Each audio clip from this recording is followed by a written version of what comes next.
So in this video, I will explain the MC questions in our class Test 2 in great detail.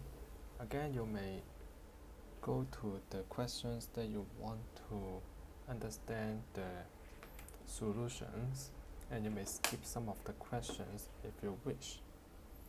Okay, for question 1, we have discussed this question actually, which is involving some advanced skill of solving quadratic equations. So the first step, you have to expand the left hand side and the right hand side respectively. Okay? So you will realize the negative one will be cancelled out each other,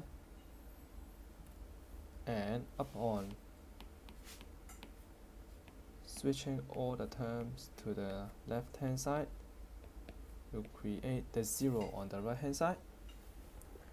Now you want to try to factorize this expression, so you have to consider factorizing the first two terms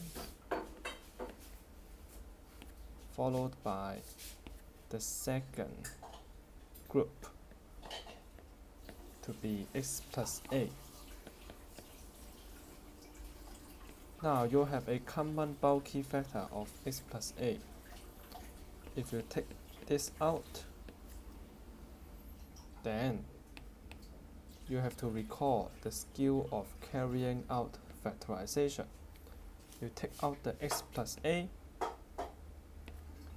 followed by creating a large bracket, placing in everything, and since here all items have been factorized out, you have to arbitrarily add a 1 here to complete the factorized form. And therefore, you have the first factor multiply the second factor altogether as a product to be 0, which suggests that the first factor must be 0 or the second factor must be 0. Therefore, x equals to negative a or x equals to 2a plus 1 over 2. So the answer will be C. Okay, the algebra is a little bit tedious, but I know that you can follow through. You may try by yourself later after listening to the solution. So second question, which of the following quadratic equations in X has these two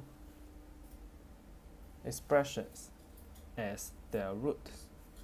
So you have to consider sum of roots. So remember, sum of roots and product of roots. What's so special? Okay, so let me write them down first. The product of roots will be k plus 1 multiply k minus 1 equals to k squared minus 1. So whenever you have sum of root and product of root, you are sure that the quadratic equation will be x squared minus the sum of root part as the coefficient of x plus the product of roots as the constant term of this quadratic equation. Now you have figured out this is 2k, and you have figured out this is k squared minus 1. So upon changing the order, okay, actually you do not need, okay. I thought you need to change the order to observe the correct answer. Actually, you do not need. The answer D will appear naturally, in fact.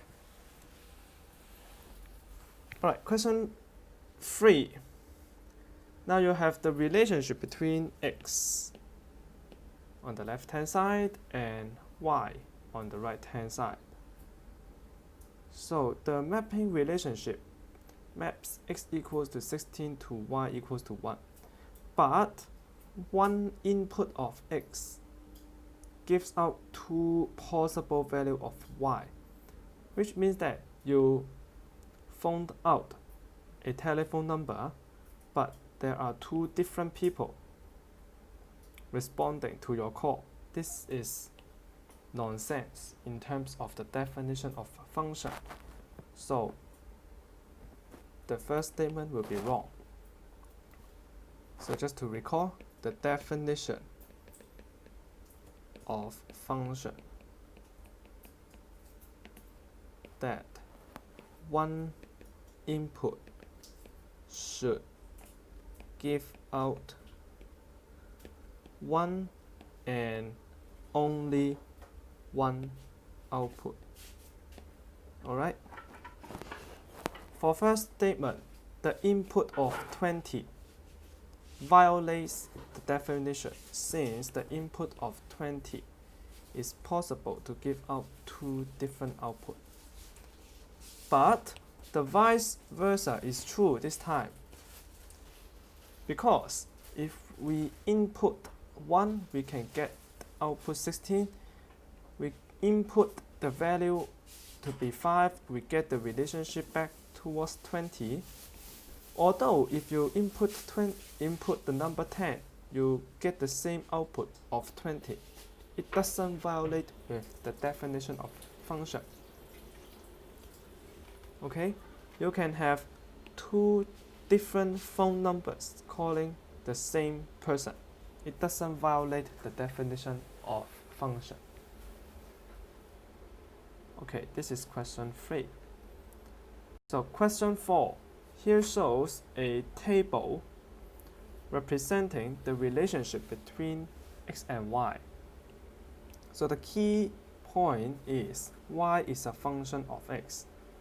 Y is a function of x, which means that one input of x should give one and only one output of y. Again, just to recap the important definition. If you remember the activity that we have carried out together. So if x is the size of corner being cut or removed, y is the capacity of the box being able to hold sand. So if you remember some numerical values, if you place in x equals to 1, then you should get the capacity to be 144. If that's 2 and 200, if that's 3, you should get 192. And if you get the corner removed to be 4 cm, then the output will be the capacity as 144, etc. I will write down one more. So you are allowed to have different input of x to result in the same value of y. We realize this fact. Okay, in our graphical representation, the diagram looks like this, right? So you are allowed to have x equals to 1 and x equals to 4, giving out exactly the same resultant capacity. This doesn't violate the definition of function if y is a function of x. Okay? So if you understand this idea, so you realize C doesn't contain any mistake. You can place k equals to -1. Okay, you can place k equals to -1. So your resultant value of y will be 4, although it is the same as the input of x to be -4, it doesn't violate the definition of function. How about if we consider d k equals to -2? So you will obtain the value here to be 8. It violates the definition of function because you see, one input of x give out two possible different output of y. So we do not allow k to be -2 in this question. So in fact, I have recorded some idea about the graphical representation already. So for question 5, statement 1 is wrong because if you consider x equals to 0, it gives out 1 and 2 possible output. So the first statement is wrong. The second statement is correct because in the range 1 to 3, if you input a value of x, you can choose either upward or downward for the corresponding value of y. So it is not a function of x. Lastly, for statement 3, it is also wrong. It violates in two different perspectives. The first perspective is within 3 and this range. Each input can result in two outputs, just like y, the blue region, violates the definition of function. And the second perspective is in terms of input of x within this very narrow region, you cannot find a possible output. So every input of x should give out result of y, but here an input of x give out nothing. I have nothing to refer to from this graph. So there are two perspectives that the third statement is wrong. So the answer is A. Okay, question 6, I will not discuss this because no one gets this question wrongly. Congratulations. Let's move on. Question 7. So this is a very typical example we have discussed in class about the physics of throwing a basketball, which gives out a projectile, or we say a quadratic relationship. And here it is kind of an application problem. So you have a guy holding a ball. Okay, let me draw this guy to be a little bit taller. Okay, so he is throwing up a ball and it finally returns to the ground. So the moment that the ball leaves the hand of this guy is set to be t equals to 0 because the height h as a function of t in meter of the basketball above the ground after t seconds. Okay, so at time t equals to 0, the basketball leaves the hand of this guy. So let's see, h0 equals to -5, 0 minus 1 squared plus 9 equals to 4. So it means that the ball is leaving at a height 4 meters above the ground. So we have discussed actually that the maximum height reached of the basketball, and what does it mean by returning back to the ground? So now, what does it mean by returning back to the ground? To understand this, actually, you have to put ht equals to 0.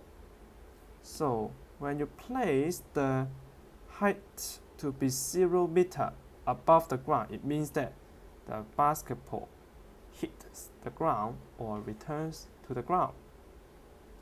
So you are solving the time required for this to be happened. So you solve this equation, which gives t minus 1 squared equals to -9 over -5. And after taking square root, you should get positive or negative 1.34. So t will be 2.34 or negative 0.34, in which you will reject this solution. So it takes more than 2 seconds for this basketball to reach the ground. The first statement is wrong because it has nothing to do with the 9 at the back. Okay, you have to consider the input of t to be 0 for the initial height, which is point P. Lastly, question 8. I realized that not many of you are able to get the correct answer. Actually, by referring to the data that I have input. So this is the worst question, or the question with the worst performance. Only 4 of you get this correct.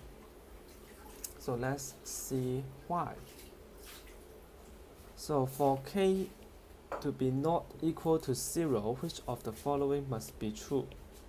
So whenever you are checking a point passes through